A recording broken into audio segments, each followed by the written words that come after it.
अक्सर ये सुनने में आता है कि ये कैंसर जो है वो वृद्ध लोगों में ज़्यादा होता है, ऐसा क्यों सर? तो ये समझना बहुत ज़रूरी है कि एज बहुत इम्पॉर्टेंट फैक्टर है हर कैंसर के लिए।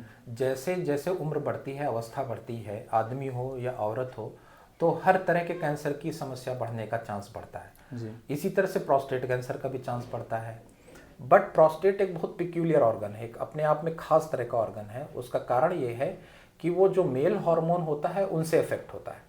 तो ये देखा गया है कि एक निश्चित उम्र तक, जी। तो जैसे मेल हार्मोन टेस्टोस्टेरोन होता है वो ज़्यादा रहता है, फिर एक उम्र के बाद वो उसका स्तर धीरे धीरे कम होने लगता है। जैसे औरतों में एस्ट्रोजन कम होने लगता है, वैसे आदमियों में टेस्टोस्टेरोन भी कम होने लगता है।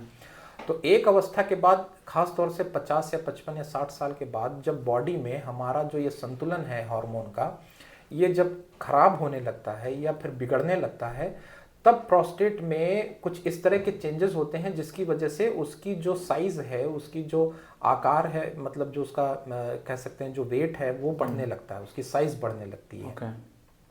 अब जब साइज बढ़ती है उसकी, तो कुछ जो ग्लैंड होती हैं वो कैंसरस हो जाती हैं और कुछ ग्लैंड नॉर्मली तरीके से बढ़ती हैं विदाउट कैंसर।